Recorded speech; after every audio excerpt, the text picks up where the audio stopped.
If more people felt the power of this approach to life, they would become addicted. What do you think the biggest misconception is with Christians or Christianity? I'd love to hear that. Gosh. I have a question too, like, would Jesus, if he lives in America today, would he be Democrat or Republican or something else?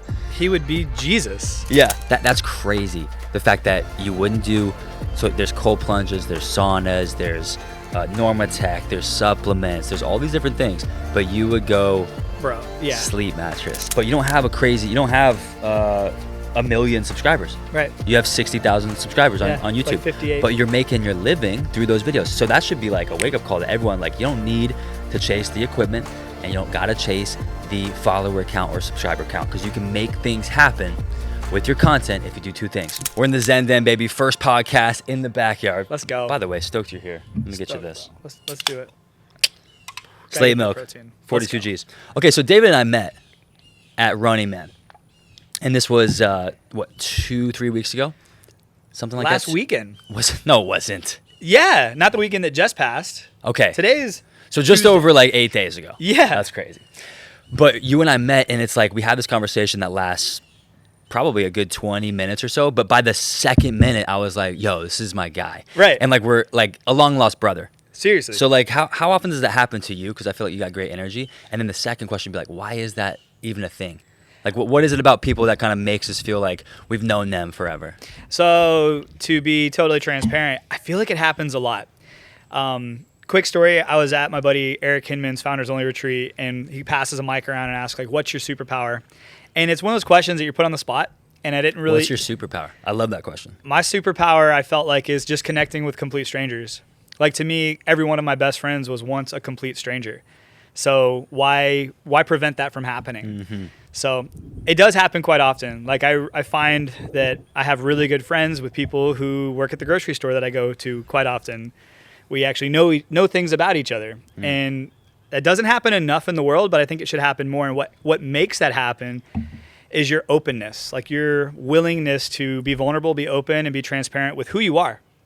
And the craziest thing, that wasn't the lifestyle I lived for most of my life. It wasn't until I really started being vulnerable and open with who I was on social media and realizing that the algorithm is actually just a matchmaker. Mm-hmm. It finds your people. Yeah. And when you start seeing the fruits of that labor of sharing who you are online with the world, with strangers, and finding there's a lot of people out there that are similar to you, interested in the same things as you, and look at life the same way you do, it feels...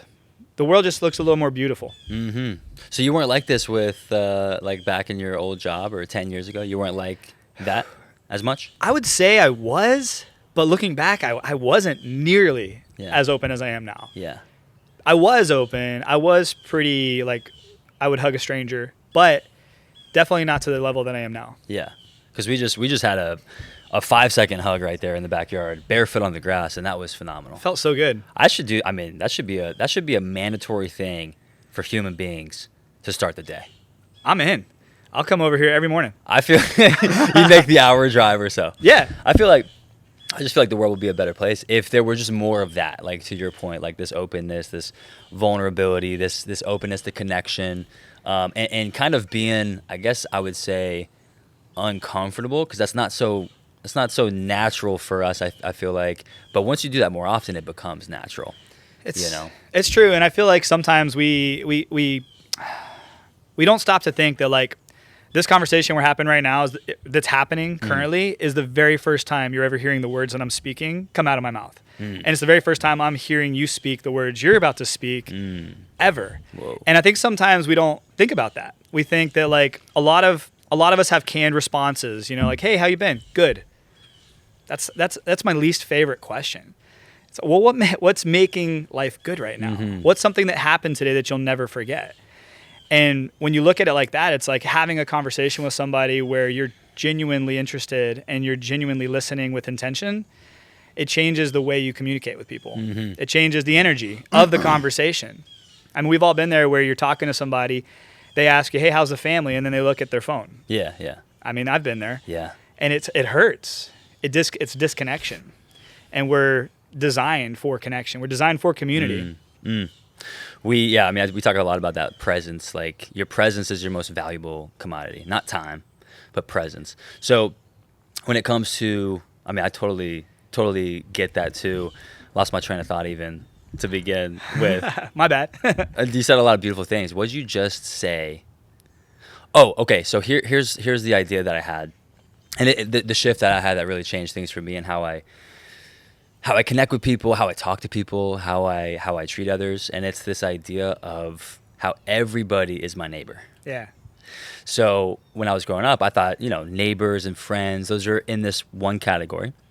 And then strangers or people who don't believe in what I believe or don't talk like me or whatever that is. They're just others. Like, they're the strangers. But things like totally shifted for me when I realized that like strangers are neighbors in disguise. Like that's my idea now, where it's like, oh, a stranger is just someone you haven't really connected with and got to know. Because after all, we all want the same things. We do. We all want to feel seen, feel understood. We all want to have a meaningful life. We want to be happy. We want to find purpose. Like, all that stuff is true for all humans. So if I can speak to you, like kind of like when we first met, it's like I sort of do know you, but I haven't known the details of your life, let's say. But I think it's a great way to approach life. Yeah, no, I totally agree. And I think it's kind of crazy when I think back to it, because I got to Running Man. I'd never met you before. I've heard your name. I've seen some of your content before, but I didn't really know anything about you. Yeah. And everybody was like, oh, dude, you got to meet Brian. Brian's here this year. You got to meet Brian. I'm like, all right, where's Brian? I didn't like, where's this Brian guy, this mythical creature? I got to meet him. I don't know why. No one's explaining why. They're just like, you just got to meet him. And I'm like, all right. And people say that sometimes about other people, but it's never been like this. Like, this was like a flood. 3 different people were like, you got to meet Brian. Interesting. And then I'm walking around Running Man with my wife and kind of showing her some of the different stuff. So we're at the bodega, which is like where brands just, you just grab whatever you want. And which is crazy, dude. That Running Man, I've never seen that, just to pause. Never seen the amount of like just brands and free stuff just up for grabs. Like, you're walking out with headphones and supplements, bro, and shoes. Like, but yeah. If I get invited back next year, or I'll just buy a ticket if I don't, I want to make a video for YouTube. Can you go to Running Man, spend $0 and survive the weekend? True. The answer is yes. Yes. Like, I will go ahead and answer it. Yes, you can. Like, you get there somehow. Everybody's willing. Like, we had a tent, a glamping tent, and we had room. And like, a couple people were like, oh man, I got to stay at an Airbnb because I didn't have any. I'm like, bro, just come sleep in ours. Yeah. Like, we got room. We got plenty There's of always room. Dude, there's always room. So like, you could find a place to stay. You're getting free food all day long and drinks all day long and entertainment. Yeah. Like, it's if you win a ticket to Running Man, you could legitimately survive the weekend without spending $1. 100%. But so then I'm walking into the bodega and I see you and I recognize you and I'm like, hey, are you Brian? And you're in the middle of something. Like, you had a destination in mind. Like, you weren't just standing there waiting to sign autographs and say hi to people. You were on your way to do something. And I thought it was really cool. You said something in the beginning that your presence is your number one commodity, not your time. But you gave me both. Like, you didn't really know me. I didn't really know you. I was like, hey, everyone keeps telling me I got to meet you. And we stood there at the entrance to this bodega. That's right. For 20 plus minutes. After the sunset. And we both had things to do, people to see and places to go. But we stood there and gave each other 20 minutes of undivided attention, conversation. And I'll never forget that, because it's rare. Yeah. Not a lot of people are willing to do that. They would like to, but they're not really willing to do it. So I appreciated that. Wow. And that conversation led to what I would consider to be a pretty quick friendship, a brotherhood, if you will. 100%, dude. And that's what I was telling Gigi right after the fact. I'm like, yeah, David and Stacy, right? Stacy's the one. 4 kids. And I want to dive into all this, but like, again, we had that conversation. I'm like, these people are salt of the earth.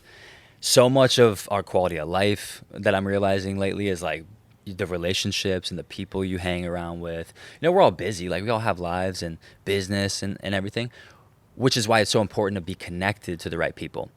And so I just think we both share this, which is what I think, if more people felt the power of this approach to life, they would become addicted.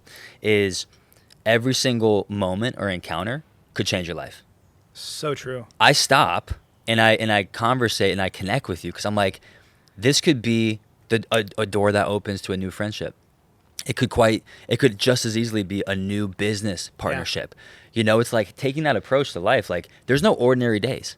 Like, this man started the conversation off with, this has never happened before. Right. This conversation, even if you know someone for years, which I feel like I need to take to my marriage. Like, how often do we just go through the motions of the normal conversations or the routine, especially with kids? But it's like, dude, every single day is so unique, and it could have powerful breakthroughs, but it takes like the eyes to see it. It takes your willingness and intention to basically be ready to see things that's right in front of you. Dude, I had something happen to me it was probably a year ago or so. My son stayed home from school sick. He wasn't really sick, but he stayed home. He had a little... Good actor. Good actor, man. He just wanted to hang out with dad. And I had a lot of work to do. I'm a content creator full time, and I'm basically a solopreneur. Like, I film everything. At the time, I was editing everything myself. So I had a big day ahead of me of work. And, I did what every dad would do. I turned the TV on, gave him some snacks, and got to work. Yeah. And there was a moment throughout the day where he came up. He's like, "Dad, can you pull me on the wagon in the yard?" I'm like, "No, man, I gotta finish this. I got a lot of work to do."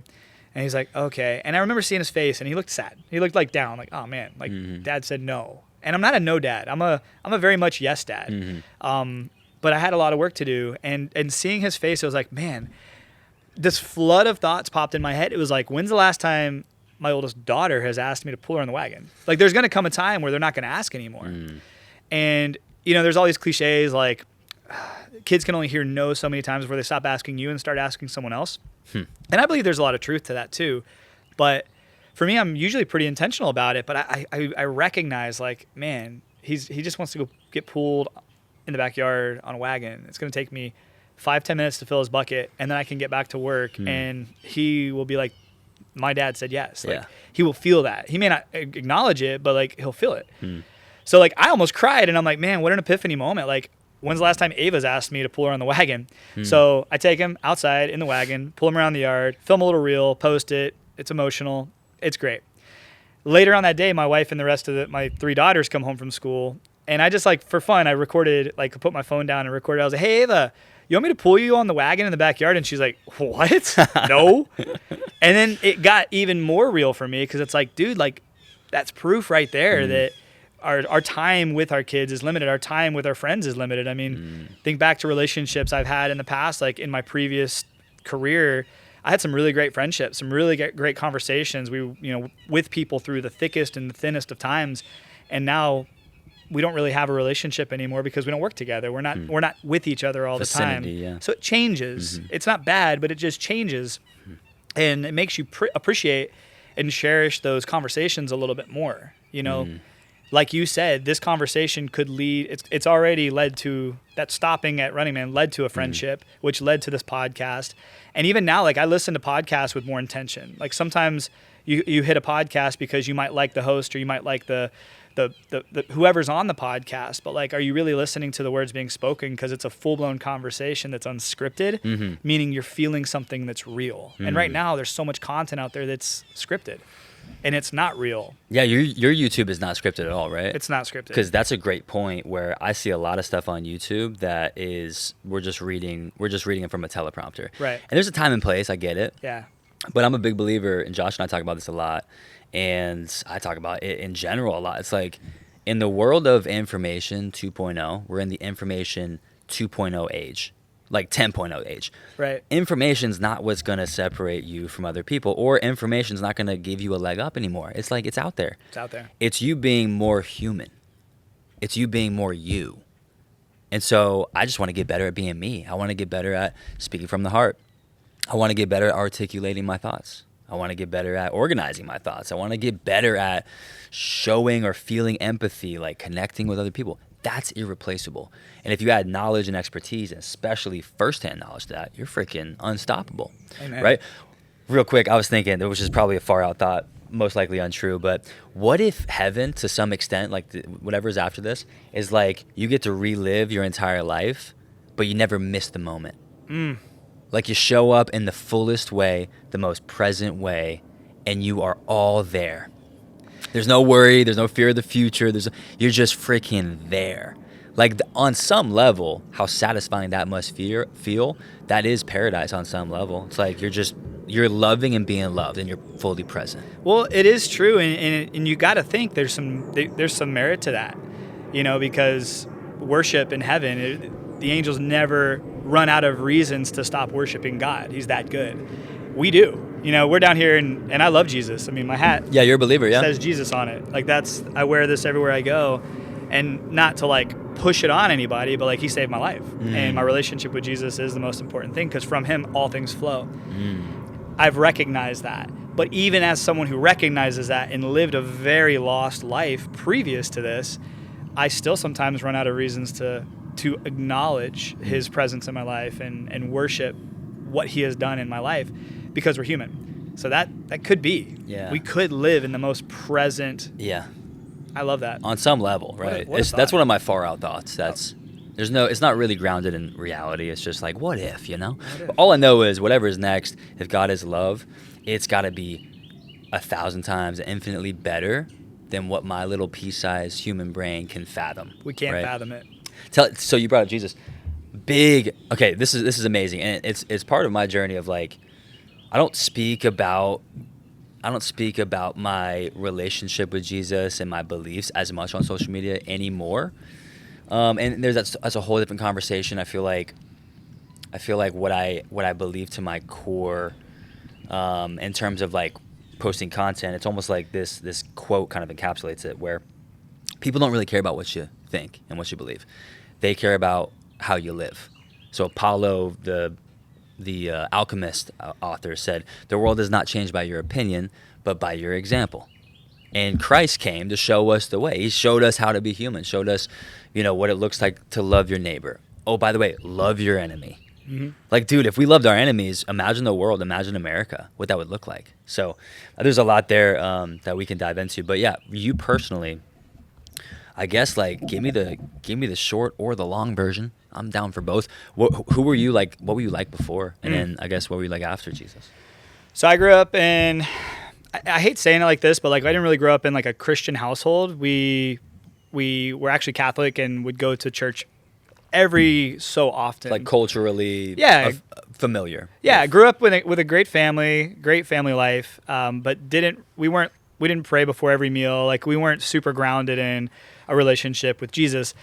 And it wasn't until, flash forward, long story short, but I started working when I was 15 years old. When I was 18, I met my wife at our job. And she was the first person in my life to really like give me a reason to pursue Jesus. One, she wouldn't date me, and I thought she was the most stunning thing I'd ever seen. And at the time, I was living a very sin-filled life. Like, I was introduced to all of the things the world had to offer very early on in my life. Let your mind wander. Yes. If you're asking, did he really? Yes. Everything you could think of, I've done. And I chased after it all. And it was a very sad, lonely, and constant loop of depression lifestyle. And we all probably know people who are living that lifestyle now, where they're just constantly drinking, constantly doing drugs, constantly chasing women, or whatever it is. And they're just never really happy. Like, they can smile, but they're never really happy, because we're missing something that's super important. And I didn't know what it was. I met Stacy, and she was reading a book on her desk. This was after me being like, hey, we should hang out. And she's like, I would never hang out with a guy like you. I'm like, why? You go, ouch. She's like, I know who you are. You're a pig. I'm like, what? Rude. What is it? Although accurate. Yeah, very accurate. Okay, well, moving on. I would never move on, man. I just would keep going back to her, and I saw her. She was reading this book. I'm like, what are you reading? She's like, it's my devotion. I'm like, yeah, I love devotion. I thought it was like a book. I didn't even know what devotion meant. And so I'm like, yeah, like, let's check it out. So she reads me a devotion, and I'm like, wait, was that like about like God and stuff? She's like, yeah, that's what a devotion is. So I was like, huh, it's interesting. So every day I would go back. Every day I was at work with her, I would go into her office and be like, hey, have you read your devotion yet? Can we read it together? And she would start reading this devotion. And little did I know, she was planting seeds. And one of my best friends today is a youth pastor, and we talk about a lot of different things, and we help each other kind of just understand. And I preached a message to him about how you can't control the soil, and you're not supposed to. How you're supposed to just plant the seeds, and how like Stacy couldn't control the soil. She couldn't control what I was doing with my life, but she kept planting seeds. And eventually she planted enough seeds where by the time I turned 21 and I gave my life to Jesus. And I'll never forget, I wasn't a crier, and I went to church. There's so many cool parts to this story, which it should be its own like movie one day. Yeah. But I was kidnapped, brought to church by a guy. Next thing you know, like, that's the church I gave my life to Christ. Next thing you know, I asked Stacy, hey, why don't we just get married? She's like, why don't we go on a date first? We go on a date, I ask her to marry me. I have to Guy chase knows what her he dad. wants, you know? He knows Yeah, I what have he to wants. chase her dad down to get his permission. It was a disaster, but also a really cool story. There's so many cool things to it. But yeah, gave my life to Jesus, left that life of sin. And don't get me wrong, like people were like, you said something great, like what if we loved everybody? Like, what if we loved everybody? I posted something yesterday. It was about that because there's a lot of people with a bunch of anxiety right now, a bunch of different views. You know, some people are saying, oh, we're saved because there's this new revival happening in America. And some people are saying we're doomed because there's this new revival happening in America. I want to say nobody is our savior. Like this revival that's happening is great, but it needs to be real. You know, like there's two different Jesuses. There's the Jesus that is the truth, and there's the Jesus that is convenient. And we need to make sure that we're getting into our word and that we're actually understanding the Jesus that is truth, because there's going to be a lot of sound bites that are going to hit social media and they're going to look good and they're going to get popular and it's going to be great. But if it's not truth, then it's not Jesus. So I would just encourage anybody listening or watching to, you know, if you see all this stuff and you're feeling good, that's great, but make sure that it's truth. Like make sure you're actually understanding the truth of what Jesus is. Because it can look good on screen and it can sound good on a soundbite, but we need to understand the real truth there. So dude, there's so much there too. Like, So much thanks there, for I'm sorry. sharing. Went all over part the of your place story. there. I love it, dude. I love it. So if I'm hearing correctly too, it's like you had an empty life before, where you're chasing all this stuff that seems exciting, what the world would say, like this is the point, or this is worthwhile chasing. Right. Ultimately left you feeling empty and looking for more. And I think Stacy, it seems like, was that God used her to get you interested or get you open, and then you kind of just got to a moment of surrender and just saying, I'm done trying to control my life, and like, God, if you're real, that's amazing. And then now your life's the fruit. It's your family, your marriage, your kids, your mindset, like your presence, your joy that's on your face. Like, that's incredible. So it seems like that's the before and after. Dude, it's the before and after. And it gets even crazier because after that, everything felt a little lighter. Like life just felt better. Life looked more beautiful. Like I started to appreciate things that I would just take for granted. Yeah. And eventually got to the point where like I was very successful in a career in the car business. And then I felt, it's funny, like people say, oh, I felt God tugging my heart in a different direction. I never thought I would be a content creator. I thought I would be in the car business my entire life. Like I had started there in 15 years, or at 15 years old, worked in that same business, career, same dealership for 20 years. And then one day just decided to completely quit. And it makes no sense. And you had all 4 of your kids by then. I had all 4 kids. It's a big jump, dude. All 4 kids in the middle of a massive remodel of our dream house. Yeah, man, I had the dream job people fight their entire lives to get.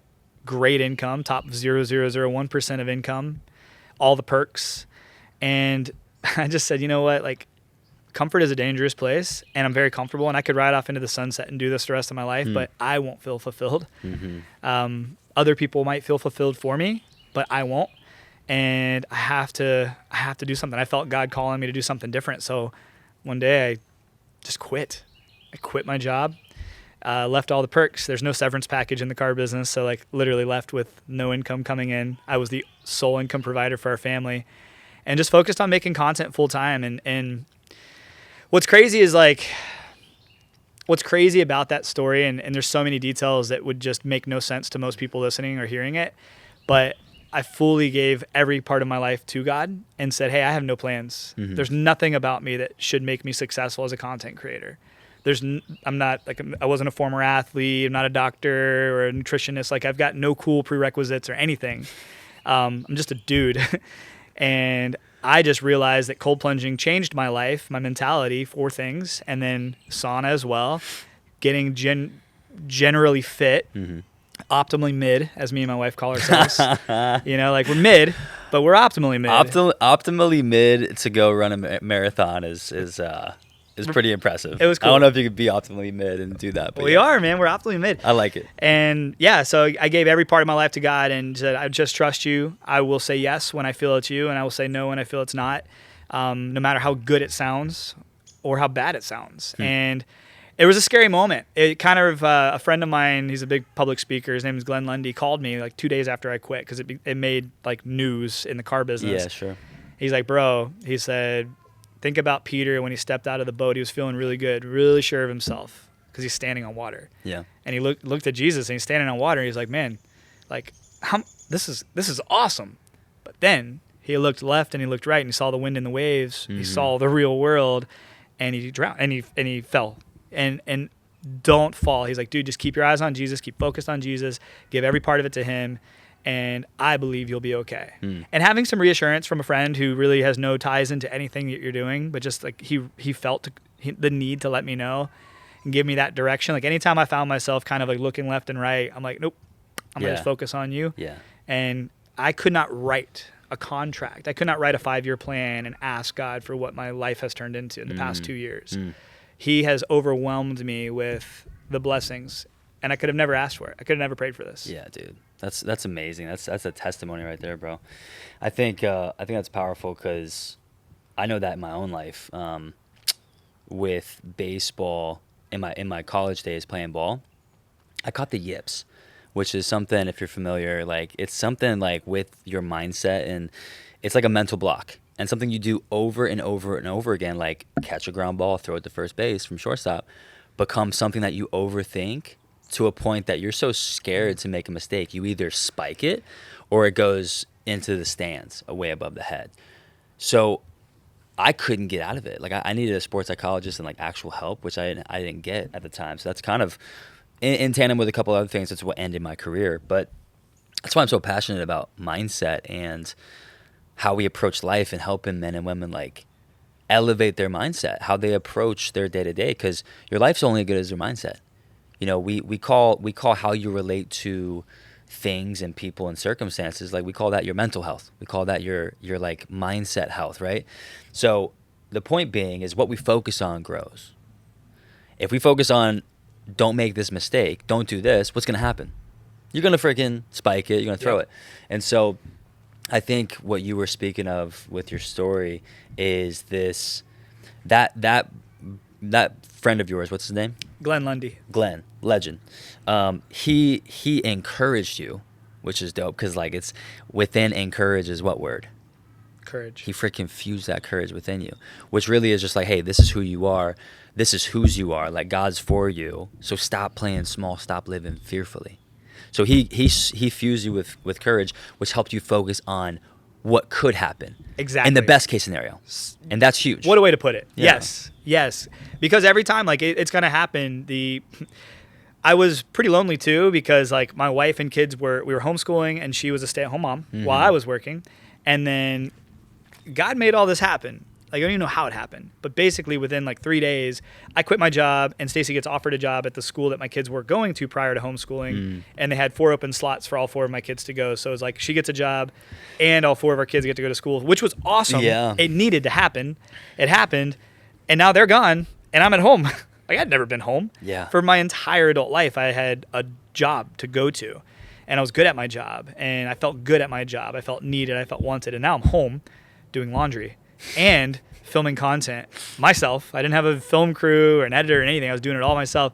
And I'm like, this is kind of lonely. Like, it was definitely some dark times. And all my friends who were my friends throughout working in the car business together, I mean, many I've known for so long, just stopped calling, stopped texting, stopped checking in, stopped needing me. And if any of them ever hear this, I'm sorry. This is how I felt. Like, they stopped. I felt like I wasn't needed anymore. Yeah. And that's a pretty dark place to be. And if I didn't have that grounding, if I didn't have that foundation on, hey, Jesus has more for me and this was part of his plan, I need to hit rock bottom so there's nowhere else to look and that's up, and give it all to him.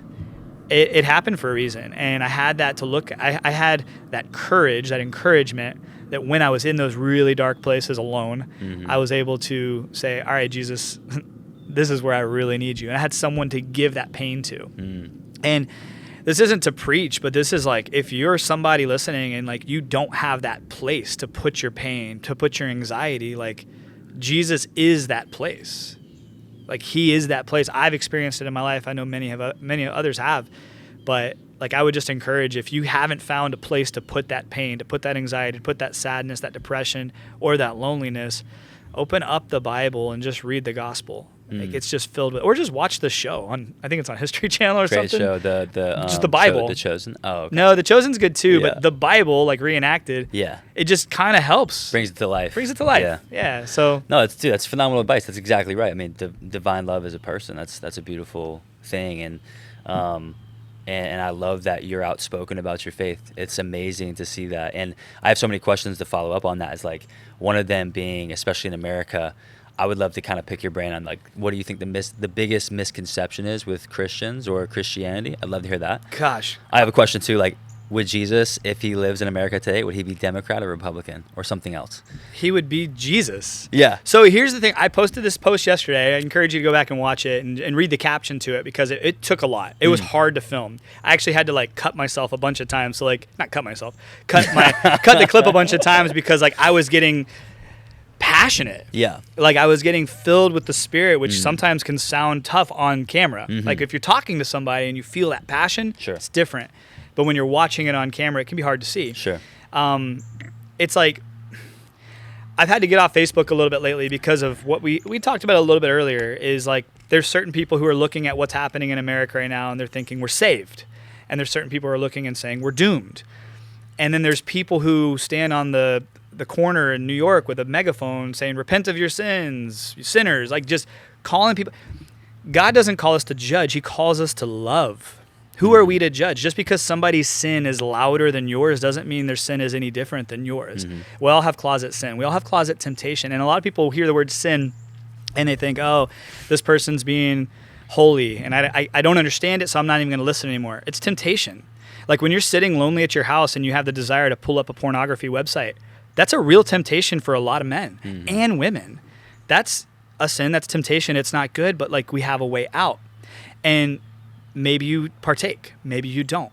Either way, you have a sin, you have a temptation. Who are you to go judge somebody else because of the lifestyle that they're living? When you're living that same sinful lifestyle in the closet. We all suck, is what I'm trying to say. We all fall short.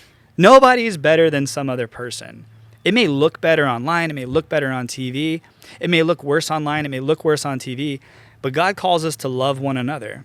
Let us love one another unconditionally, no matter what, understanding that their sin is different than our sin and our sin is different than theirs, and it's a part of their testimony as it's a part of ours. Like if I didn't have the lifestyle I had prior to knowing Jesus, my testimony wouldn't matter. I wouldn't have a testimony if I lived a perfect life. Right? But I lived a horrible, sin-filled life, and I'm willing to accept that was who I was. And I still, as a 37-year-old man, father of 4, like I still struggle with the mental temptation to do things. But I have someone to lean on when those times come, and I have friends that understand the same temptation. And if I'm feeling tempted, I can call them and be like, bro, I'm feeling tempted to do something. I need you to talk me out of it. Yeah. And I got bros that will do that, and I will do the same for them. We need each other. Democrat, the Republic, honestly, I think Jesus would just be Jesus. He would probably go to these festivals where bad things happen and just love one another. He wouldn't go there to preach. He would just go there to love. He would go to these places where it's looking really, really good, and he wouldn't go there to like be like, you guys are doing great, I'm so proud of you. He would just go there to love and maybe call them out a little bit. Yeah. Maybe the ones who are living on the high horse, he would call out. And the ones who are already down, he would just love. Yeah. Well said, dude. That's again another so much packed into that, but that's essentially the point. I think the misconception. Yeah, I mean, there's a massive misconception that Jesus would vote a certain way. I think in America, and the other misconception is like where essentially it's like where's the love? Like love should be ultimately the biggest tangible thing people see in a life of a believer. Because to your point, it's all grace. Like I am who I am, all by the grace of God. I am not my mistakes, all by the grace of God. I am not like those things don't define me anymore because God had a bigger plan. Like so that's the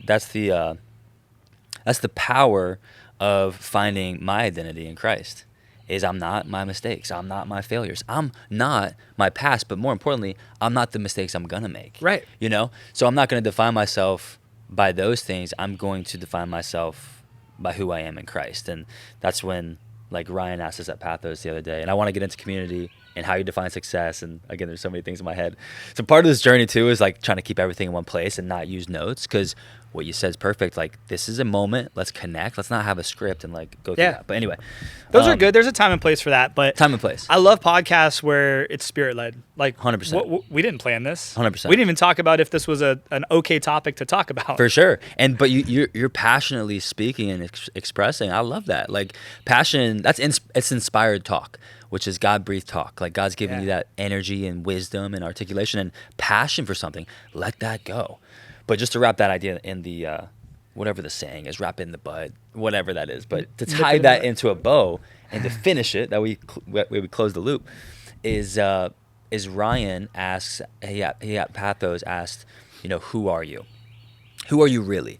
Because his point was, and this is what I talk about at my summits and during the identity workshop, is like, we get so fixated, as men especially, with our roles and with our achievements and what others say about us, right? But truthfully, who we are is so much more than that. It is infinitely more than that. So he's like, if you answered, I'm a man, or I'm a husband, I'm a father, or I'm a Republican or a Democrat, or I'm a whatever, fill in the blank, that is just, it's not as much as who you are. So my point is, when he asked that, someone says, who are you at your deepest core? My answer is, I'm a child of God. I'm loved. Let's go. That's who I am. Yes. I'm loved. You are loved. And that's huge for me. Like, that's my foundation, because what we saw in Jesus is like that picture of divine love, willing to stop at nothing to redeem and reconcile us back to God. Like, that's the heart of the universe. That's the heart of this experience. And if I understand who I am and how much I'm loved, everything else falls into place. What do you Dude, think that's about so that? good. And just to really drive a little deeper, Drive it. is you are loved. You are loved. Everyone listening to this is loved, but it doesn't mean you're justified. It doesn't mean that the lifestyle you're choosing to live, it gives you a hall pass to live a lifestyle filled with self-praise is the word. And like you said, as men, we want to focus on our achievements, focus on our wins, focus on what we're doing. It's great. It's great to celebrate. But I think sometimes people find their identity in those achievements. Mm-hmm. And because it's so loud online, those who don't have all those same achievements feel less than. Sure. So I think anybody who feels like they've achieved a lot in their life, their goal should be to take both their hands and grab two different people and pull them up with them. Mm-hmm. I think that is what needs to happen next. I think for that's my challenge to you, your challenge to me, our challenge to each other is like, let's keep grabbing people who maybe aren't even listening to this and grab them with both hands and lift them up. Mm-hmm. I hate seeing people that are down. My favorite thing to do when I'm walking through the grocery store is see someone, and you can see it. You can see body language when somebody is just not, something's up, and just acknowledge them. Mm-hmm. It's not like be weird about it. It's not go up to them and give them a 3-second hug. You might get hit. Yeah. But it's like, hey man, yeah, beautiful day, right? Just something random. Compliment something. That's my favorite thing to do too, is when I'm somewhere random, is like compliment somebody. Everybody chose what they're wearing. Like, dude, I love your hat. Like, just sick hat. True. Like, and it makes you feel good. It's like, oh man, this guy liked my hat. Yeah. Really? So cool. And they remember that. Yeah. So that's something that's another thing we share in common, is just like looking for a reason to pay someone a compliment. Yeah. Like, genuinely, not having the same one for every person. But right. I have started that habit, and now it's second nature. I love which that. is the goal, which is to have these second nature habits that are above the line, that help people feel seen, help you connect, help you live a better life, Yes, bro. So when we're talking about living a better life, and all that being said, now that you have this spirituality that's life-giving, and it's giving you clarity and peace and passion. You have a beautiful family, which we didn't even talk about, the fact that you and Stacy just cranked out a marathon at Running Man. But you have all these different things in your life. How does David define success today? I don't know if I do. Okay. I'm weird, right? Like, he's like, success doesn't exist. I don't think it does, because success seems so final.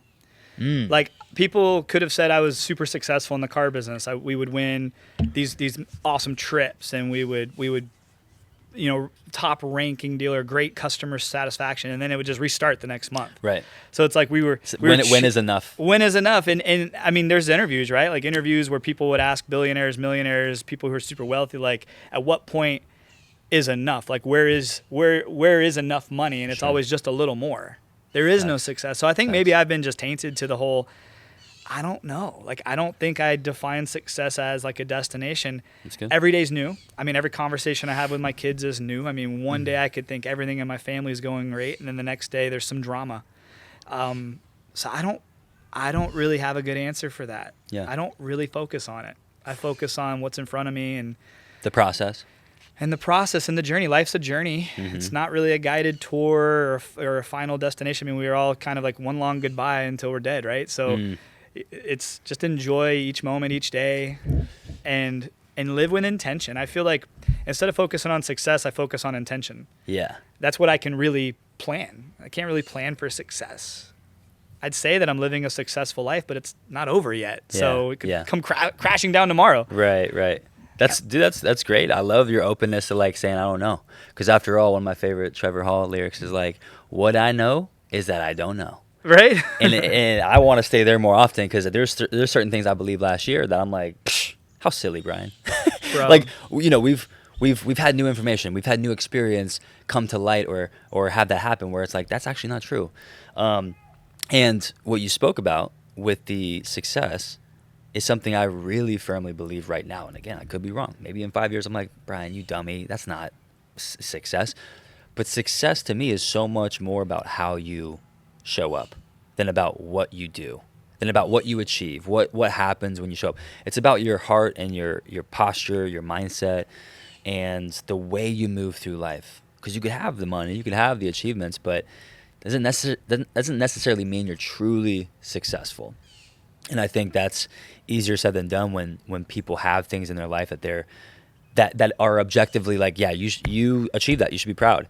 But to your point, the billionaires, the people who are like Jim Carrey's of the world, where he's like, I wish everyone could be rich and famous just to see how empty it is. Yeah. Like, if that happens over and over and over again, like, doesn't that say something about what we typically define success as? Dude, yes, it does. And I think I wish people could have that experience. And Lena, I did.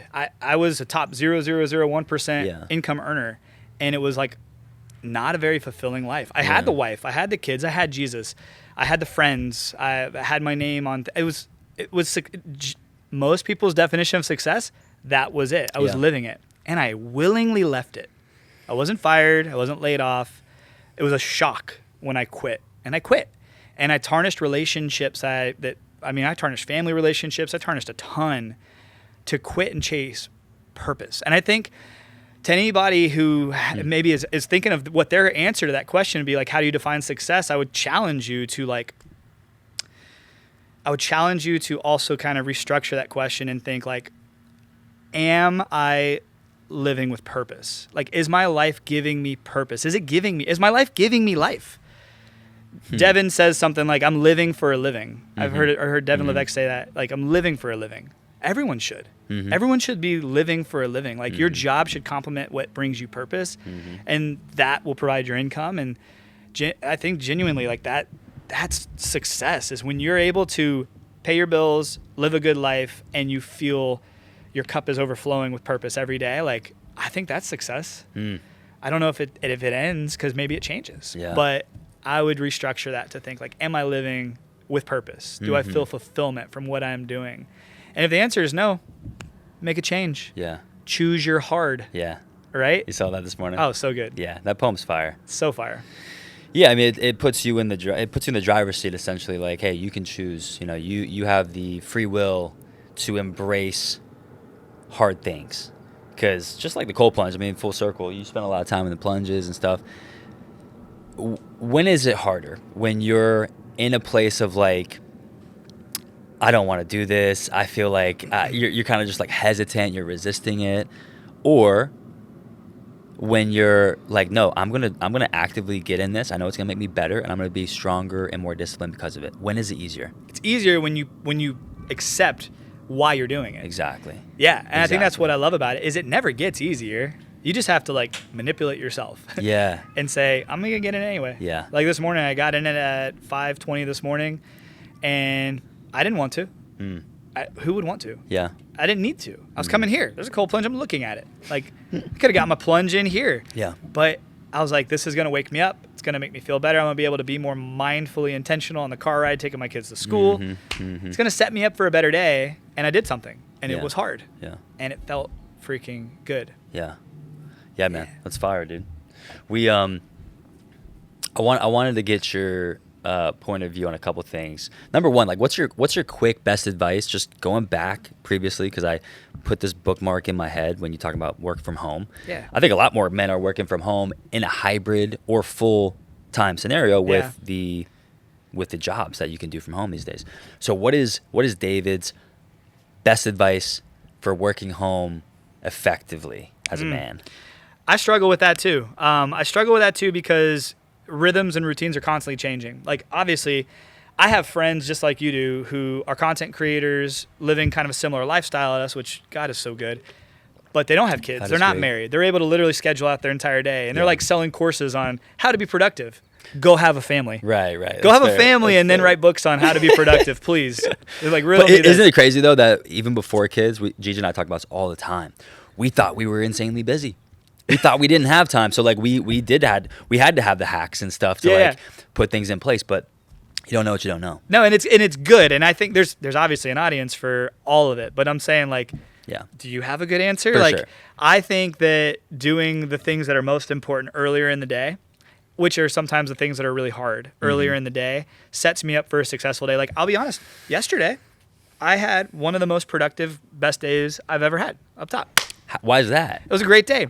Got up, had a great frame of mind, got my kids ready for school. Stacy took the kids to school, and while she took them to school, which it's like a pretty good drive, I have about an hour and a half to 2 hours alone, I was able to do my morning devotion, plan a devotion, role play this devotion, because I was going to share it with my wife when she got home, and we like to practice on each other. I love right? that. So I was able to spend intentional time with God in my happy place, which is also my podcast studio. So I'll have to have you come over and join in that. It's very similar to this. It's a sanctuary. I love it. I was able to work on strength. I'm really trying to be mindful and intentional of certain muscle groups that I'm not super happy with. And I know that if I put a little more work into them intentionally, that things will work out. Sure. My wife had also said that she kind of wants to start doing some high rock style workouts again, which I was like, yes, let's go. So I planned my strength workout. She came, as soon as she got home, she had some stuff to do, so I was able to film.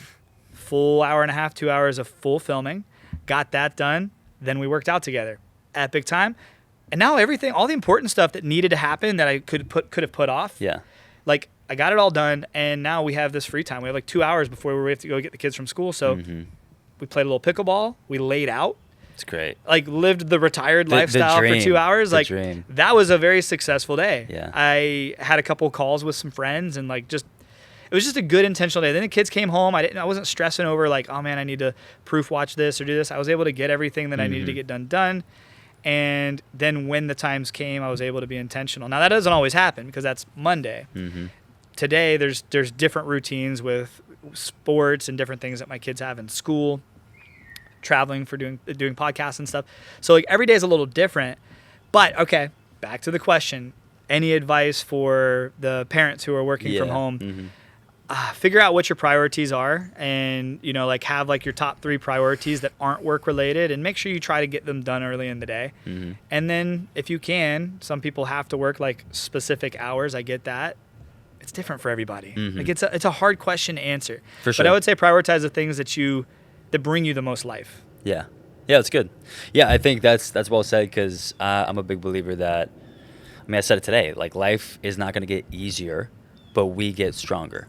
We can approach life better and better. We can get wiser. We can get stronger. We can get better. So it's almost as if that constantly resets. So it's doing things that help you feel more centered, more grounded, more confident, more energetic. And that's the secret all the time. Like doing more of those things more consistently is a really vicious, positive cycle.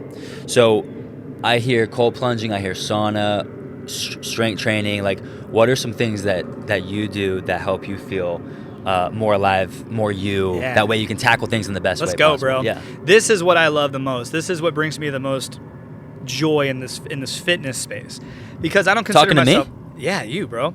I don't consider myself like a fitness influencer, but I consider myself a resilience influencer. I want people to feel this lifestyle. Like, I legitimately look in the mirror and I'm like, man, I have a long way to go. I look at you and I'm like, you are so fit. Stop. In every way.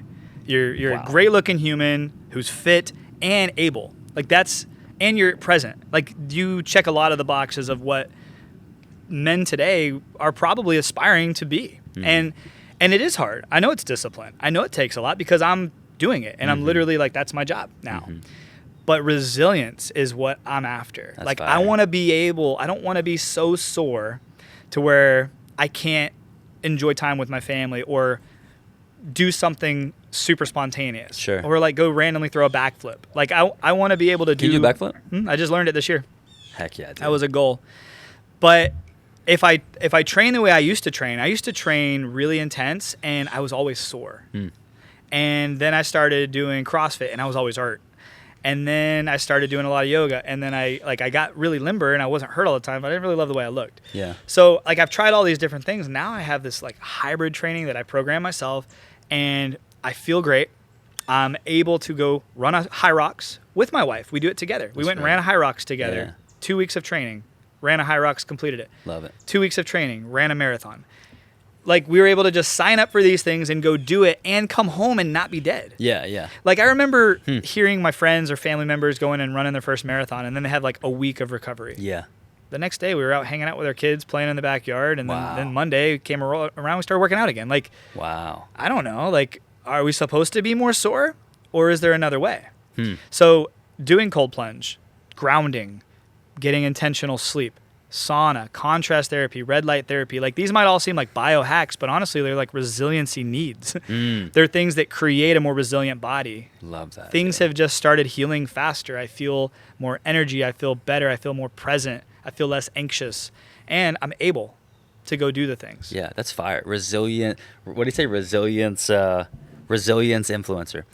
How do you? I love that. How do you optimize sleep? Is there certain things that you do outside of? Because I mean, I'd imagine, at least for me, it's like the sauna in the evenings, like an hour before bed. Hot tub, same thing. I think for me, it's like when I'm at my best, when I sleep really well, I have some sort of ritual where part of it is turning screens off. Yeah. So phone goes away, airplane mode, and it's both the blue light, but it's also the stimulus on the mind. And so Okay. so I put that away. Ideally, I call it like monk mode. I'd say it's a I different. saw kind of you spin talk on about that. I like it. Yeah, but putting that away, pouring a hot cup of hot tea, chamomile or bedtime, whatever, and just pouring that, getting down, reading a book, or just like journaling or doing something where it's like you're not just consuming and scrolling. Right. That is when I sleep the best, because then I get in bed, I read a little bit before, I feel amazing, and dark room, cold room, all the tangible stuff. But yeah, is there anything that you add or do differently? I have a routine right now that I love, and it doesn't always work out because travel, but even when I travel, I feel like I sleep really, really well. One thing, I don't know if you have one, but the 8 Sleep Mattress Pod is like incredible. Is that the one where you were saying at Running Man, where it like, It's like, you have to get one. if you're overheating or it senses your body, Yeah. when you start sweating, it'll cool you down. Cool you down. That's And if you start wild. stirring, it'll figure out what temperature gets you back to That's sleep. wild, dude. Sleep the best I've ever slept on my 8 Sleep. I like crave that thing. Discount code like the MOS. number- yeah. Make sure you use it. Moss? Okay. MAUS. This is 8, shameless the plug. number 8? Yeah, 8 Sleep. Okay. Yeah, like it got really, really popular a few years ago. A lot of big podcasters and stuff were talking Yeah. about it.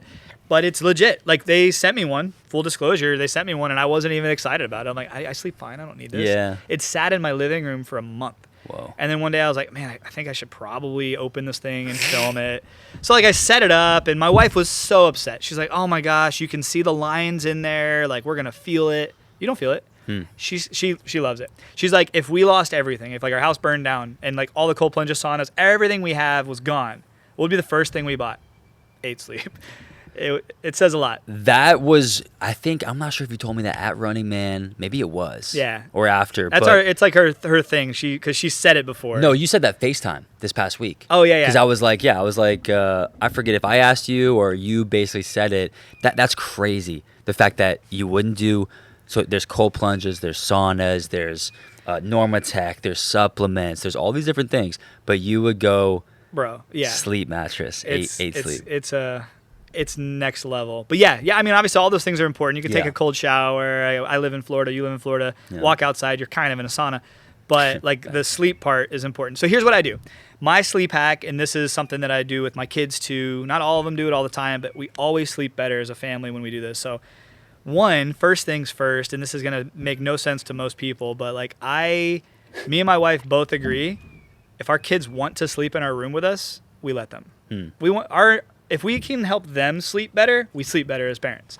There's nothing I like hated worse than when we tried to make them sleep in cribs and then they woke up 5 times and we have to get out of our room and walk to their room to soothe them. Just like let them sleep in the room. Like, that's what we do. No judgment there, but like it is what it is. So we kind of take away the barriers. We do not do that. Full disclosure. We take away the barriers of like what's going to wake us up. That's thing number one. Second is the dog. Like she was whining in her crate, so she can sleep in her room too. Whatever. On the bed? We don't like that, but it is what it is. But that's not the rule. The routine is before I go to bed, when the sun goes down, we always try to get outside and ground and watch the sun set if we can, right? It doesn't always work out. We have sports and stuff, but when we can, we get outside, we ground at night, and we try to watch the sun set. We try to see the sky go from bright to dim. Yeah. We spend time outside. That's important. Once that happens, all of our phones, and we have Apple TV. We're not super monk mode, but so we have TVs, we have, iPads, phones, all that stuff. All of them, we triple click and it goes red. We turn all the screens red, including the TVs. We also all have red shaded glasses. Yeah. Not blue light blockers that are clear. They're blue light blockers that are red. Yeah. What that does is all of the lights you see and your brain sees fire. And fire is calming. It kind of tells your brain it's time to settle in. Yep. And you're in the cave. You're in the cave. With the other cavemen and women. Yes. And it takes some getting used to because everything's reddish, but it really makes a difference. So that's the things we do. Don't take a ton of supplements. There's a few I've experimented with. None of them make a difference to me. But one thing I've been doing lately and I love is yogurt, frozen blueberries, honey. Before bed? Right before bed. So typically when we're winding down, we've been playing games a lot lately. Bingo, Uno, fun games. That. Good That's for great. the kids. Helps them like read and reaction time. But we all make a little bowl, and we go through so much yogurt. So if there's any yogurt companies that see this or hear this, please sponsor me.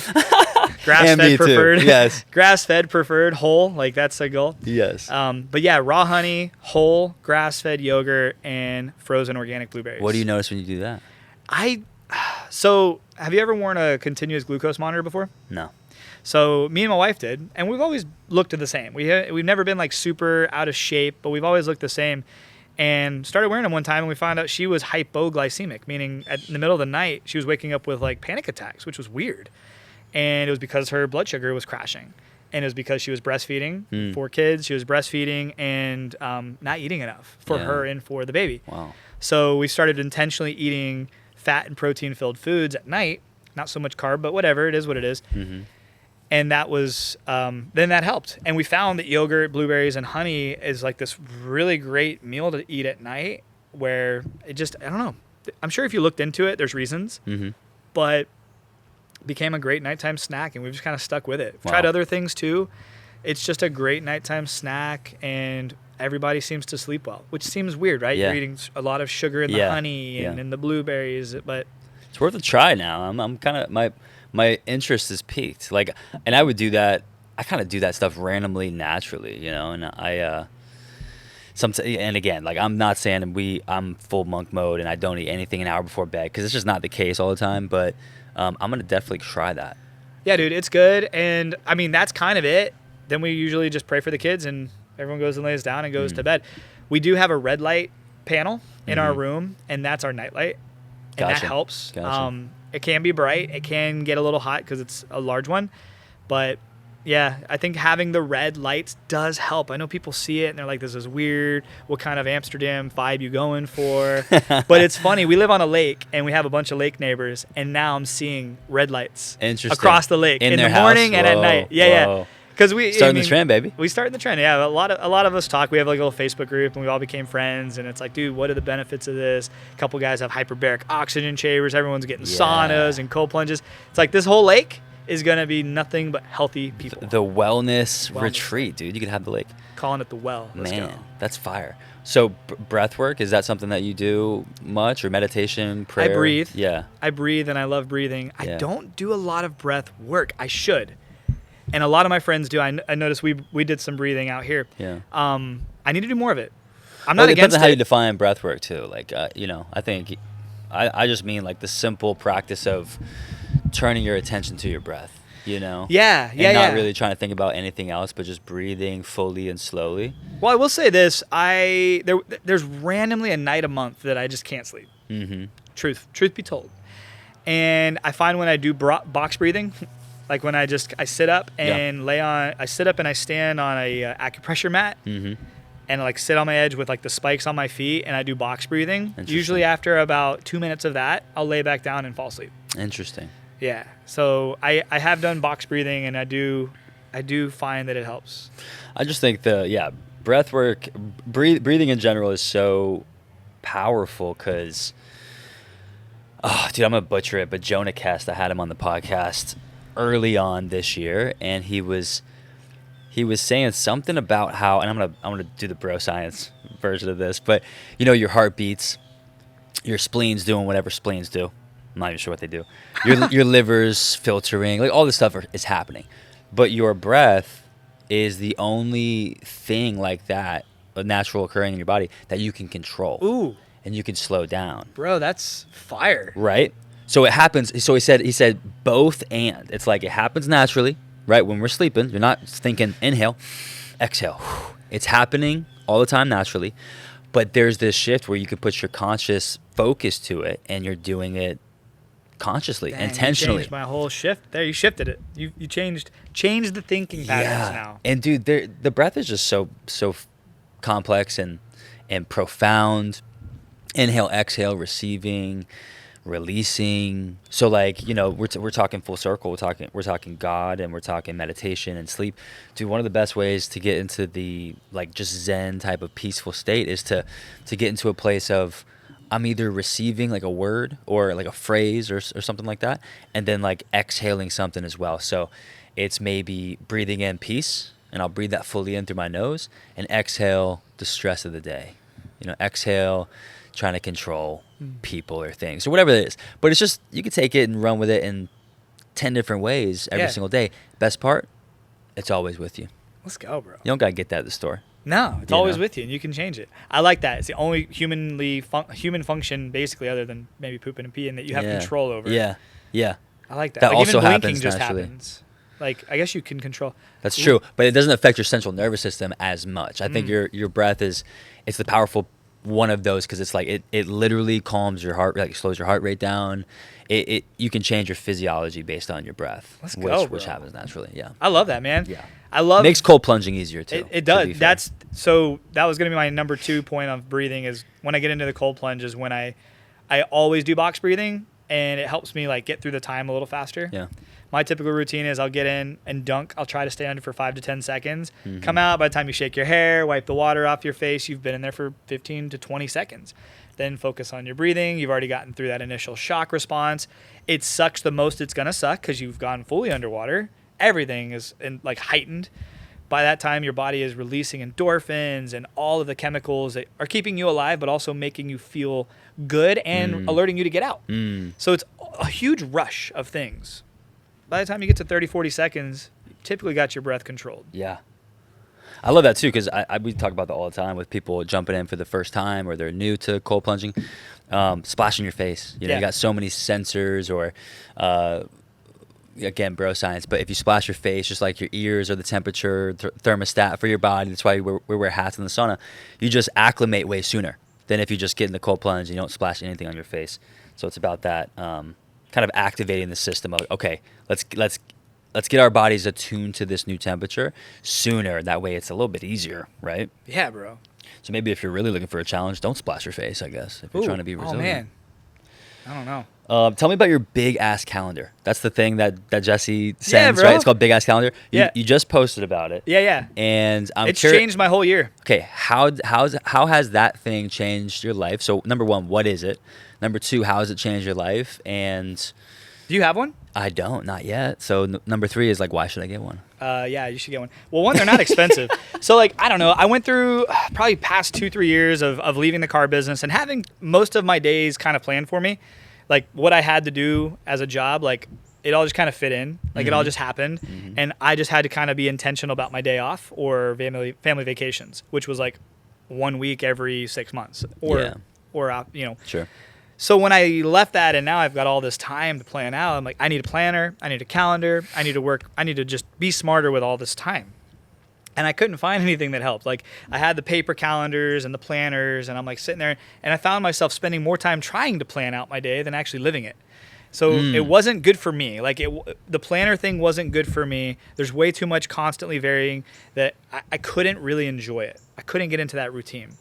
And I went to Running Man last year. Planning your life more than living your life is profound, but carry on. Right. I was trying to plan it out, bro, and I wasn't living in the moments at all. And then I go to Running Man.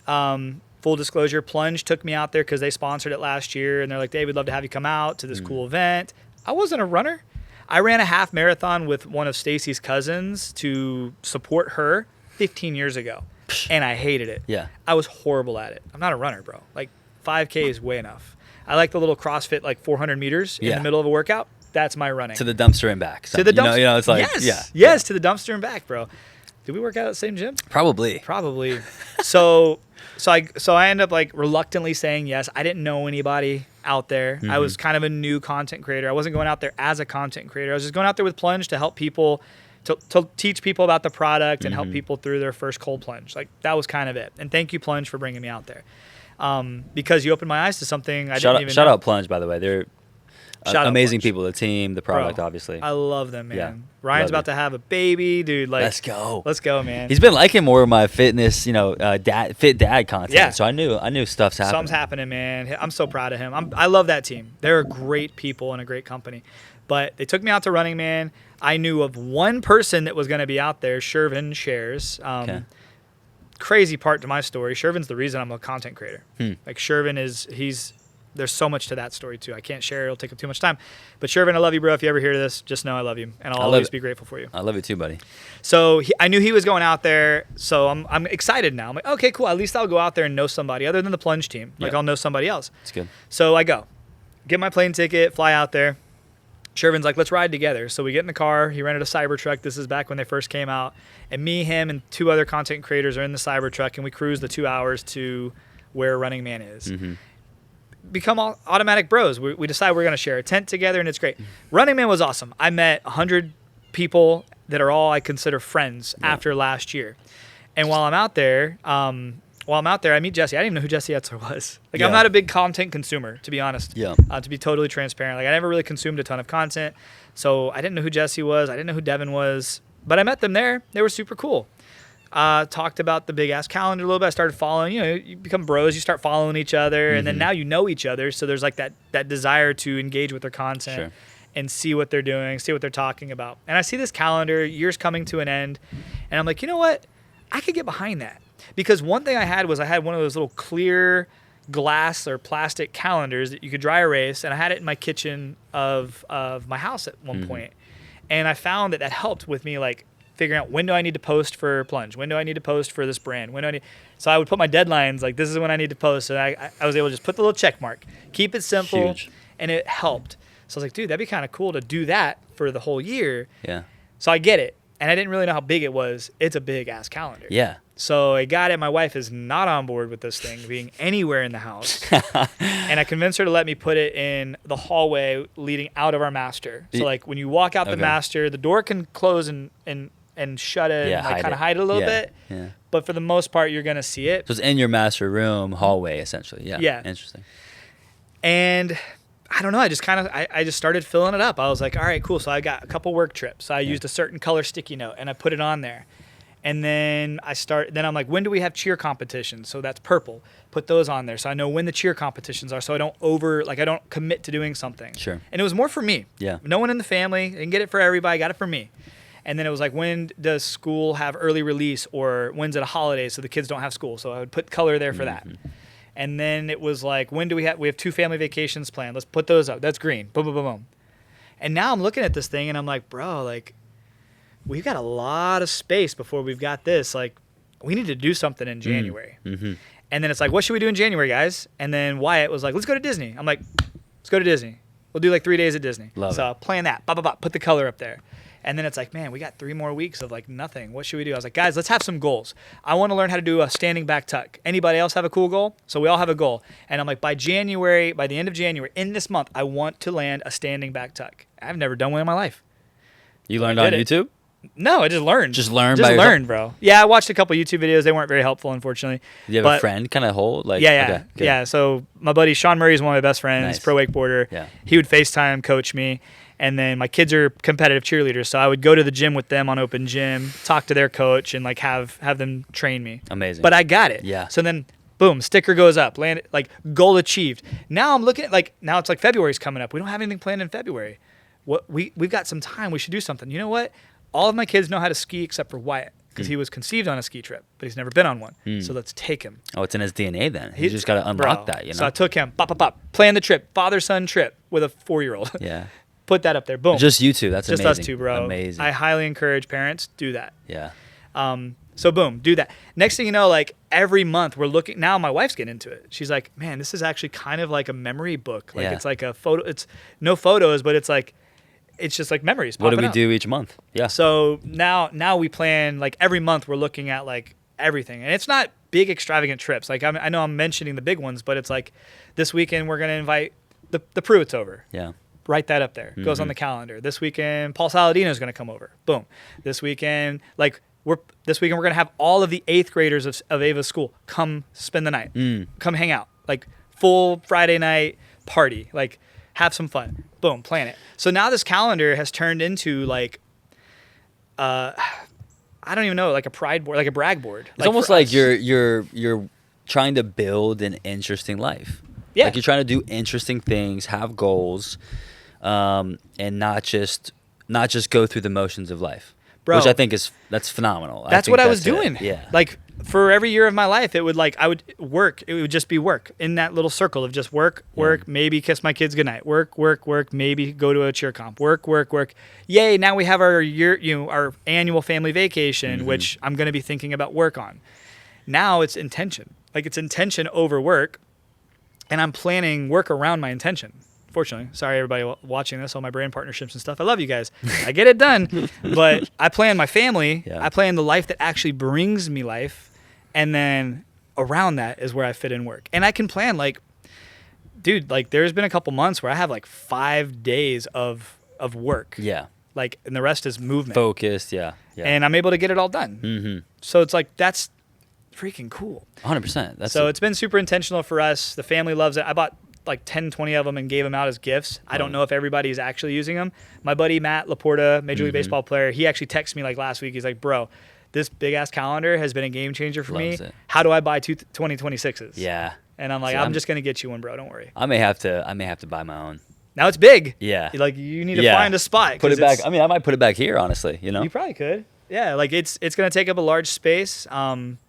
But if used right, I mean, what we're gonna do is we're gonna leave it up. And then when 2026 comes, it's going to be like the sticker on your license plate. We're just going to put the new one over it. Put it over. So then we'll have stack of them. And then maybe in 5 years or something, we'll just kind of like a big photo album without photos. See what we've done and see the places we've gone. I love that, bro. It's intentional living, which is so much of life. And we can, we've gone over an hour, 10 minutes. I love it. And we haven't even talked about anything. That's what I guess I still had some questions in my head about certain topics. Keep going. So I don't care. Yeah. So we don't have a time frame, a hard stop. We will jump in the cold plunge in the sauna. Though, yeah, bro. Cool with it. That's easy stuff. And we're gonna jump on your podcast. Yeah. Which, Josh is gonna be peace. But how do you do the podcast?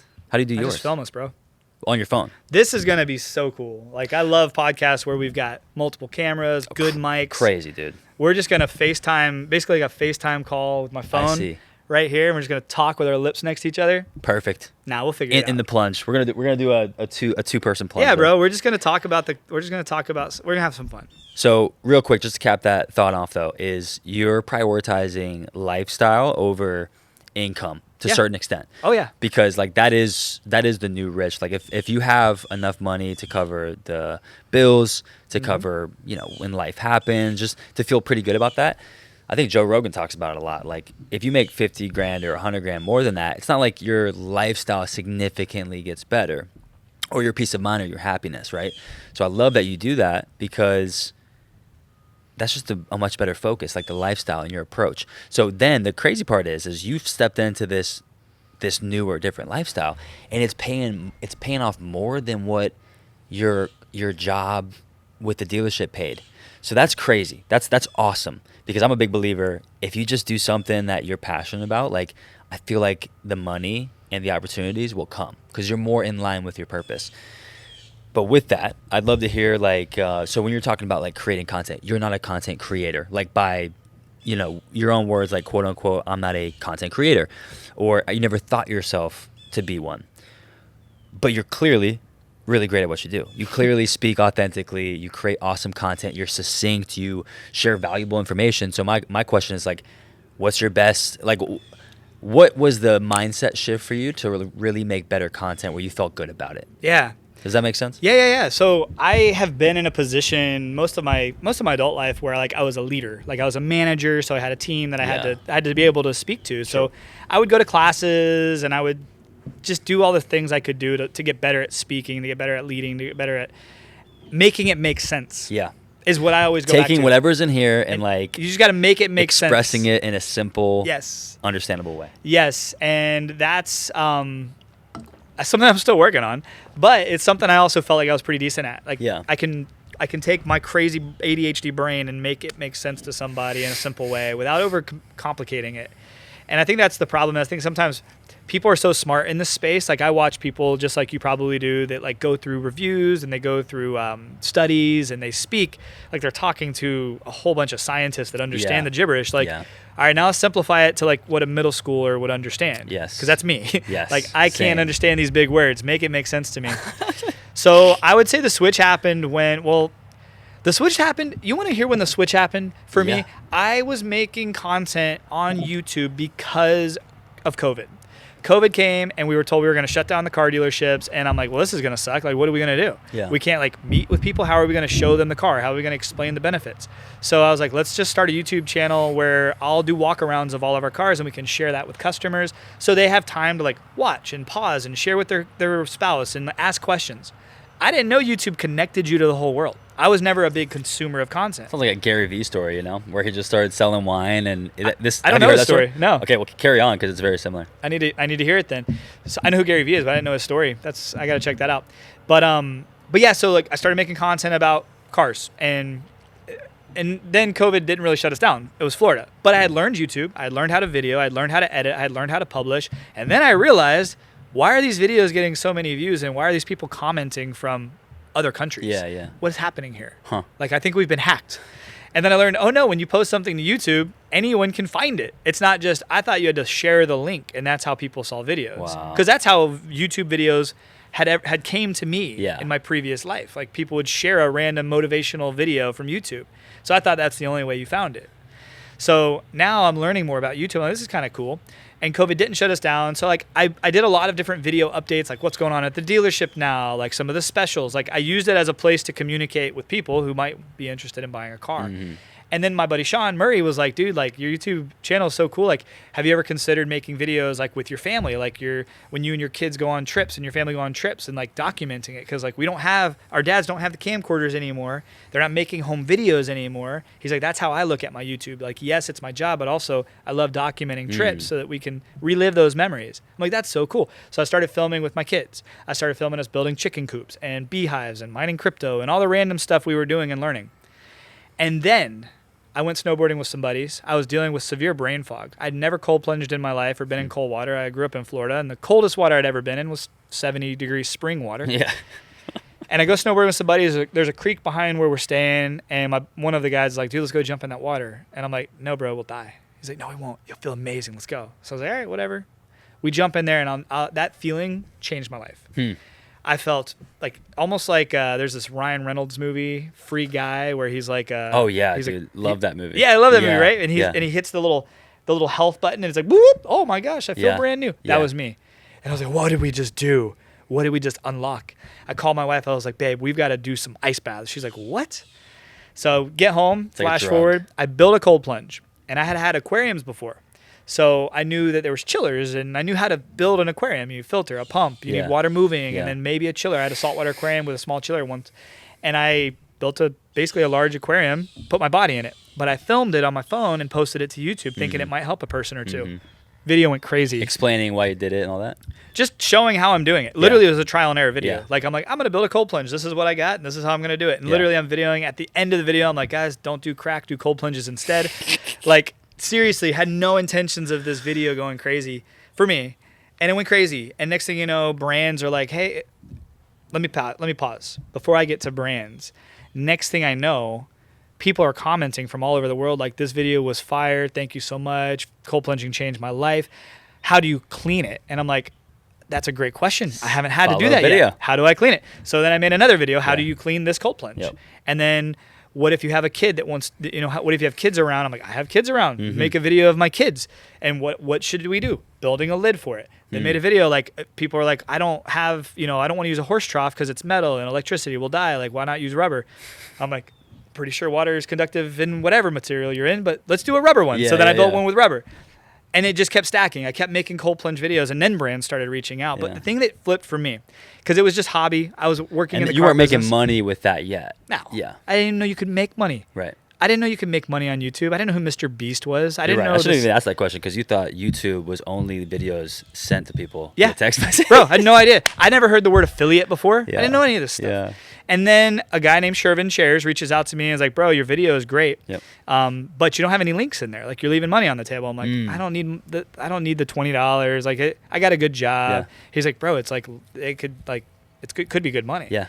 So he, long story short, coaches me through, like, walks me through what to do. And like the first month, these old videos, I just put some links in, some Amazon links in there, made like $200. I was like, oh, that's like half a trip to the grocery store once a week. Yeah. That's cool. But it works. The next month it was like $400. The next month it was $800. The next month it was $1,200. Like, it just kept going up, and then it was like a shark smells blood in the water. I'm like, oh my gosh, like, if I just keep making content, I'll just keep making money. Like, this is cool. So then I just kept making more videos, and then brands reached out and were like, hey, we love what you're doing in the cold plunge community. We'd like to send you a product. I'm like, okay. Yeah. Really? Like, what's strings? Like, no strings. Yeah. So then Ice Barrel sent me an ice barrel, and I'm like, what do I do with this thing? They're like, you have fun with it. Like, it's yours. I'm like, can I video it? They're like, yeah. They're like, we'll give you an affiliate link. I'm like, what's that mean? So Shervin had to explain what an affiliate link meant. Is he with Ice Barrel, or he's just explaining? He's just a content creator who he's helping you out. He's doing charity work. Just being a charitable man. Bless your heart. He's one of the best humans on the planet. I want you guys to meet. Heck yeah. So then more brands started reaching out. I started getting recognized places like, dude, like, I saw your cold plunge video, and I was the car guy in Tampa, and now I'm being recognized as the cold plunge guy, and it's fulfilling because it's like, not only am I just selling cars, but like, I'm helping people better their lives. Yeah, that's good. Like an older couple at the Sand Pearl in Clearwater, like, we're like, hey, we watched your video together. We built the same cold plunge because of you. It's changed my life. Like, I had hip surgery, and that was just fulfilling. So it switched when I started seeing that it was actually making an impact in people's lives. And then I started taking it more seriously. And then it got to a point where it's like, this is bringing me fulfillment. The car business no longer is. I don't want to be 1 foot in, 1 foot out. I want to be both feet into something I'm really passionate about. Love that. So I'm going to leave the car business. I'm going to leave my career, 20 years, vice president role, stable, comfortable income, all of it, for this unknown world of just making videos on YouTube. And at the time, using an iPhone 13 mini. Yeah. Front camera. Wow. Yeah, it's pretty wild, dude. The story's crazy. But, dude, that's crazy because you experienced traction and success, what you just finished there with, on an iPhone mini front-facing camera. I think the trap that Josh talks about a lot, and I am aware of, that I think people fall into, is like, you need this, like, crazy expensive camera, or you need this, you need like all the crazy editing, and it's like, what if you don't? What if all that's just like makes you feel good? Yeah, it makes you feel good, and maybe there's opportunity to do that in the future when it just makes more sense. But like, I think a lot of people want to get into content creation or even promoting their own brand or business, but they don't go more fully into it because they're like, I don't have everything I need, bro. But it's like you just freaking started making videos, and you just kept being consistent, and then the world opened up to you. Bro, go back and watch my first videos. Like, anyone watching, it's David Moss Jr. on YouTube, M-A-U-S, spelled like German mouse. Just go back to my oldest or most popular videos. All of my most popular videos are me literally watching myself on the front. Like my eyes aren't even locked on you. My eyes are locked on myself because I'm vain and we all are, right? And I'm like watching myself video with this little tiny Which camera. is bizarre, by the way, like as human beings. That's like so much a blip on humanity's, like we're doing that. They would have never imagined that's something in the future. But so true, man. So crazy. But yeah, that's how it started. And then it got to a point where I made the decision to leave the car business and into this. And at the time, I hate to talk about numbers, but like at the time I was making between like $1,000 and $2,000. 5 years ago? Yeah, look at these. These are crazy. Oh yeah, I found some of my unlisted videos. Yep. And turned them on, which they're fun to watch. So what do you think you bring to the table in your content that makes people love it or buy the product you're showing? So I did not know that this was what I was going to be doing. And I did not need money from brands when I started doing it. So when brands were reaching out and they were like, hey, we want to give you product, like Ice Barrel reached out and they just genuinely just sent me a barrel. Yeah. And I know Wyatt, the founder, and the Ice Barrel story is one to unpack another day. I love Wyatt. I owe a lot of my success to him. He gave me a lot of opportunities and he connected me with a lot of people. And I did not. And then after Ice Barrel, like I got the product, I was able to do just like hey, this is the Ice Barrel. I'm going to turn it into a DIY. So I did a bunch of videos using that. Then Polar Monkeys reached out. Same thing. They're like, hey, we want to send you this.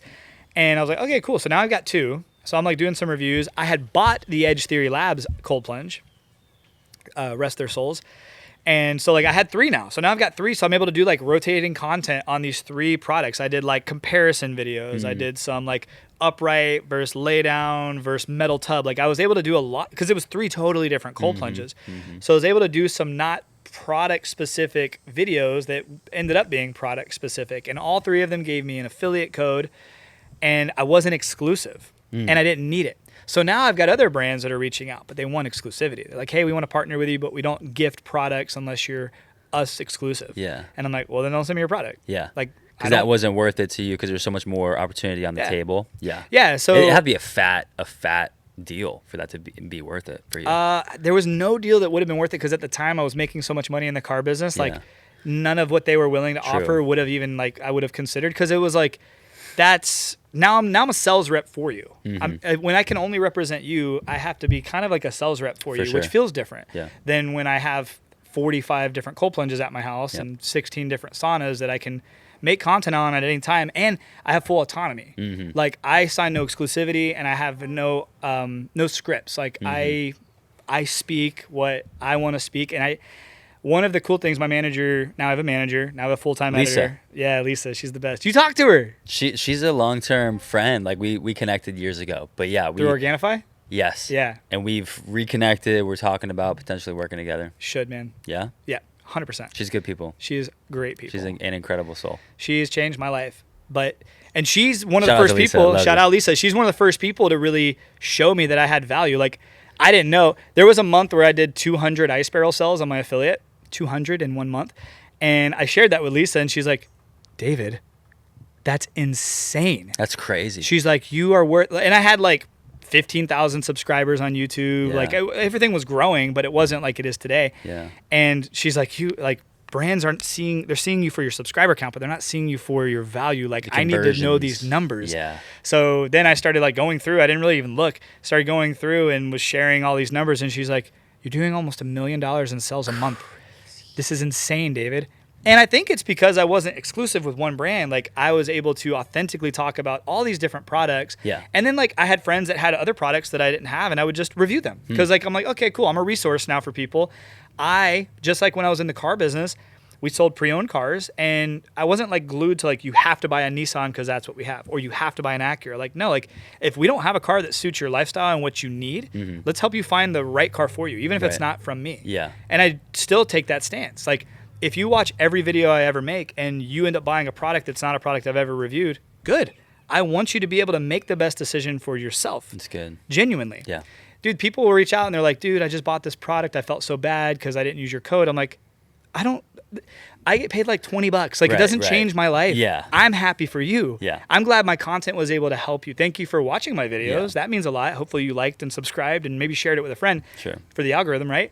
But at the end of the day, like I was able to, I felt like I was a resource for people. Mm-hmm. And now it's shifted from just cold plunging to red light therapy and hyperbaric oxygen chambers and saunas and different biohacks and now supplements and nutrition, everything in the health and wellness space. And I'm just super blessed to be able to talk about these things. But now it's even transitioned into like events.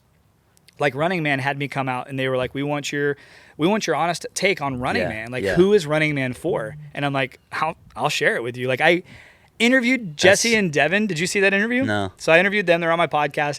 And I told them, I said, dude, I had no idea who either of you were when I went to Running Man last year. Never heard your name before in my life. And they were like, both like, who is this guy interviewing us? Like you could see it on their face. And then I'm like, but now I consider you both like brothers. Like you're people I am just proud to know and also excited to share with my audience because like you guys are living lifestyles that other people want to live. And it's possible. You prove that it's possible.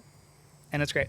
But yeah, that's a long-winded answer, but no, you're like me, dude. Our short answers are very detailed. But I love it. I love it. So what I hear from you saying that is, first takeaway, which I think should be a reminder to me, to you, everybody listening, as we kind of close up because we are getting close. I don't want to go crazy too high over, but yeah. You can even cut this into 2 if you need to. Oh, I'm not worried about that. But I'm saying, great reminder that it's not about follower count or subscriber count. Your conversions are insane, and it's because of 2 reasons. But you don't have a million subscribers. Right. You have 60,000 subscribers on YouTube. Like 58. But you're making your living through those videos. So that should be like a wake-up call to everyone. Like, you don't need to chase the equipment, and you don't got to chase the follower count or subscriber count, because you can make things happen with your content if you do 2 things. This is what I'm just hearing you talk. It is transparency and authenticity. You're transparent in your content, because I asked you, I'm like, what makes your content stand out, or what's your superpower behind creating content? And what I gathered from that is you're transparent. Hey, I got this as a gift. I'm reviewing it. Or I don't work with any brand specifically, exclusively. I am just going to give you my opinion transparently, friend to friend, and people trust you. They feel that, and that's huge. And then authenticity, like your videos, yourself in person, you're the same guy. You're talking to the camera like it's a buddy, and I think that's a freaking superpower. Thanks, and you're bro. doing that great. Thank you. God has been good. I'm super grateful for everyone who does watch my content. It is frustrating. I'll share, and maybe you can elaborate on this to anybody watching, because I assume some people watching this might aspire to be a content creator or are currently doing it. Yeah. And like I feel like sometimes I get caught up in the trap that it doesn't even matter to me. Like probably 1% to 5% of my entire income comes from anything I do on Instagram. And there was a time where like 5, 6, 7 reels went crazy viral, and they made no sense. I have no idea why they went viral. And it brought in a crazy amount of followers. Yeah. But then I'm looking and I'm like, I don't know what's like, it's frustrating because it's like now I have this like 98,000 followers, and my wife gets more views on some of her random posts than some of my videos do. And it's like, was I hacked? Like, what has happened here? What has happened? Comparing. And you get in this comparison trap. And I, some days, I can't say it, some people are like, I don't ever do this. No, some days I look at it and I'm like, freaking hate Instagram. Like maybe I need to do some of the trendy stuff. Yeah. Can be frustrating. Why? Yeah. Like, why do I need to do the trendy stuff? I don't care if I don't care if I get a viral video on Instagram. It never mattered to me until I saw it, until it actually happened. And I'm like, oh, that was cool. It felt really cool. But it doesn't change my income. It doesn't change my life. So then some days I'm like, I'm just going to make content I like. And if it helps one person, mission accomplished. That's always been my thought. Yeah. But then it's like, I feel like Instagram has just been toying with me lately. Like some videos that I put a lot of effort into get no visibility. And then the videos that I hate, like I'm upset that I even post, do well. And it's like, come on, man. So I personally, like, I love working with YouTube. I love working with brands on YouTube because it's an intentional view. You know what you're going to get. Yep. People are going to watch it for a specific reason, and you're giving them specific information. And that's been kind of like I have to shift my focus. Like, why do I even care so much about Instagram? Yeah. Yeah. I mean, it's all a tool at the end of the day. Like I'm a big believer that you should use tools in the best way that tool is designed for. So, but the problem arises when, to your point, and this happens in my own life, where I let Instagram be too much of a big deal, or let that kind of like be the real world, where it's like, no, actually, this is the real world. Yeah. My family is the real world. That's right. Like the opportunities in person are the real world. When I see someone who I connect with on Instagram, and then we get to become friends in real life, that's when it gets exciting. You know, people come to the summits because they discovered me through YouTube or Instagram. There's so many different things that make Instagram or YouTube or TikTok really beautiful, but it's not real life. And I think using them the way they should be used is huge. I love that you said, like, hey, I mean, if you're focused on the process over the outcome, that's the best place to be in, because that dynamic, that lesson that you just described, happens at 50K, at 100K, at 200K, at 500K, at 1 million, at 2 million, and so on. It's the human experience to like compare, and then to feel like we're behind or we're lacking. Yeah, exactly. And it's like, dude, that's never gonna be the point. And so this whole conversation is about the process, the intention. Let's go, bro. And Appreciate being you putting authentic. that. So, thanks for wrapping does that that make up for sense? me. Yeah, because it's a very real feeling right now. I'm like, oh. We can jam on it more, dude. But in the cold plunge, I just need to get out of the sun and the cold plunge. Same here. Let's go, bro. Let's wrap it up. But dude, phenomenal, dude. Thanks for being here. Dude, I love you, bro. Love you too, man. Oh, what is that? That's a new handshake. Unique. It was the turkey, but now it's the freaking. Sometimes you gotta have some unique handshakes. That's gonna be ours from now on. Let's go. Let's go. David, you're a legend, bro. Thanks You for being are. here. Follow him. I'll link his stuff on the description. As always, thanks for being here. Keep becoming more you. I love that. Cold plunge time. Let's go.